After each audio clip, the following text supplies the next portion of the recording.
Justin here from tacosandgeeks.com, and this countdown, well, not really a countdown, this video is to just show people that video games based on movies didn't always suck. So I went back into the archives, into the Sega days, and pulled out 5 video games that didn't suck that was based on movies. So here's what I found out. Check it out. Jurassic Park. And oh yes, the videos that you're seeing are my actual gameplay, so everything that you see here is actually me, so don't mind me if I die or anything like that. But anyway, Jurassic Park. Now, Jurassic Park had 2 versions. There was an NES version and the Sega version that you're looking here. Now, the Sega version was more linear, while the NES had more of a free roam capability. You were actually free to roam the island. Here with the Sega version, you had more levels. You had levels that you had to go to get back to the location of where to get the helicopter, but it actually wasn't really bad. Now I'm about to show you the gameplay. Press start here. Now the gameplay is simple. As you see, T-Rex attacked the car, and no, the kids are not in this. The kids were never in the games. Damn, I just got hit. Well, what you do here is that you have to tranquilize or kill the dinosaurs in order to get this. So it's a pretty good platformer here. There's no puzzles in this, but it was very, very good. The NES version actually had puzzles. You had to turn on switches and figure things out. This had like a little bit of a puzzle on the second stage where you had to turn on the levers. I don't know if people consider that a puzzle or not, where you had to turn on the levers to get to where you need to go. But the protagonist here is, of course, Dr. Grant. You're not free to, like, the T-Rex doesn't attack or follow you like in the NES version, but this one, like I said, is more linear. But it actually really works here. The only complaint I had about this was that I didn't get to drive the damn car like in I think there's a previous other versions of it where you was able to drive the car. But actually, this game, I had it for Sega back in the Sega days, beat it countless times, and this game does not suck. It really did bring the heat. Enough levels. The Raptors was crazy. And speaking of the Raptors, in this version, not the NES version, in the Sega version, you're able to play as a Velociraptor, and you had to hunt the humans down, which I thought was very, very good. Also, worthy mention was actually the Lost World for the Sega Genesis. That was really good as well. That basically took what the NES engine tried to do and just killed it and just made it very, very good. But it's only 10 minutes, so I didn't want to choose all the Jurassic Parks. But let's go to my next choice. Power Rangers, the movie. I'm going to choose the best, one of my favorite voice actors, Johnny Bosch. He plays Renton on, and if you haven't heard of Johnny Bosch, then you're really not top. You can't play something top. Well, Johnny Bosch used to be on Power Rangers back in the days, and I'm going to be him now for the Power Rangers movie. This was a really good beat 'em up. This game was based off the movie when you had to face Ivan Ooze. And the difference, once again, there was 2 versions, the NES version and the Sega version. The Sega version is so superior to the NES version because, number one, the NES version, you don't even get to see the story with the ninja powers and anything else like that. The Zord fights were lame, and you really didn't, I don't think you could even morph. You had to build up your morph, while here you had certain levels where you be human, use the Zords, and then be the Power Rangers, and it was just really, really, really great. The boss battles was even fun, even with the Zords, where I had to face with the Megazord and fighting Ivan Ooze and using the White Falcon with the White Ranger. Those were fun to play.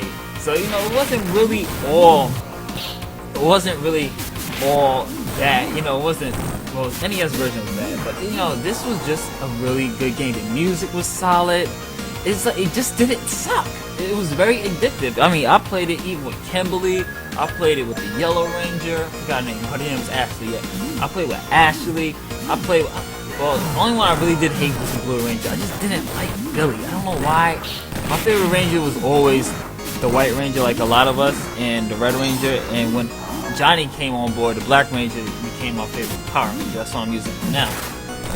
And the great thing about this too was that you had to like press A and you do a special attack like that, but that drains your energy. But if you hold B enough, as you saw previously, you were able to shoot a gun or a sword or whatever that Power Ranger had with him.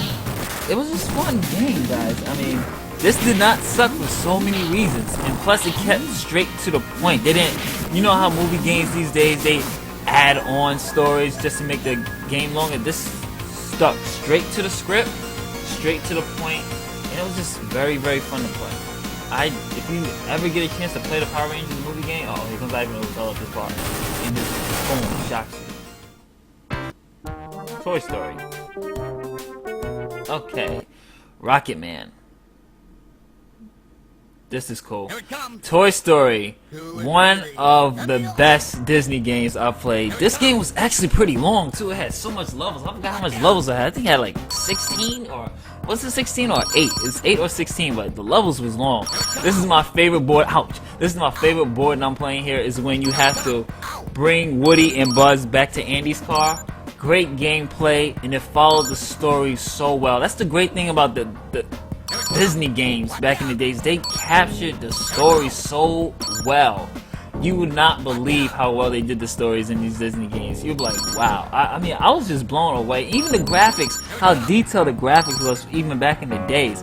They stuck to the music. They was able to emulate the soundtrack and everything else. And I think I'm gonna die here, but yeah, I died. So let's go to my next choice. The Lion King. Another great movie game. And once again, Disney. And this is my favorite level here. Besides, I just can't wait to be king, which is the second level, the Stampede. This, to me, when I first saw this, I was like, Sega is way better than the Super Nintendo because they really captured.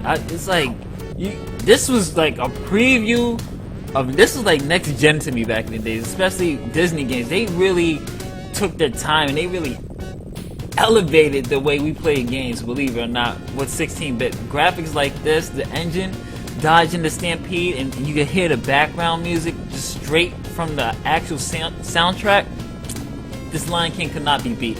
And I love this one because it starts when Simba's a kid, and then it goes up to when he becomes a grown lion, when he becomes the king of the pack. I mean, everything, all the most important scenes from the movie is in this game, and that's what we look for in our movie games. We don't want no add-on additions so you can make the movie better, the movie game better, or things that's missing. If it's missing, if it's not in the movie, it's not in the movie. So let's go to my last choice, Aladdin. Woo! I know it. Everybody I know said you have to have Aladdin on this list, and Aladdin is probably, this freaking glitches, I'll tell you. Aladdin is probably one of the best movie games I've ever played besides The Lion King. Disney's movie games to me have, back in the days for Sega, never disappointed me. I have never been disappointed by a Disney game for Sega. I think, did I ever play The Little Mermaid? I think I played The Little Mermaid and was disappointed with that one, so I really can't say that. Let me retract that statement. But besides that one, Disney, even Beauty and the Beast was good. Disney really, the developers who worked on these Disney games really emulated the movie and emulated how they captured it. That's what I think everybody wants to see when it comes to movie games. We don't want to see something that's not there. If there's an extra level, oh, this is what happened during that time. No, just emulate the movie, give us the movie experience for us to play. And if you have to release the movie game after the movie comes out so we can have the proper ending, then do it. But I had no complaints with this. Aladdin was just wonderful. This great levels where you gotta ride the carpet and escape the Cave of Wonders. There's a level with the genie on there where you have when you're inside his lamp. Even the fight with Scar. Of course, I think the NES version boss battle with Scar was a little bit better because I think you get to fight this.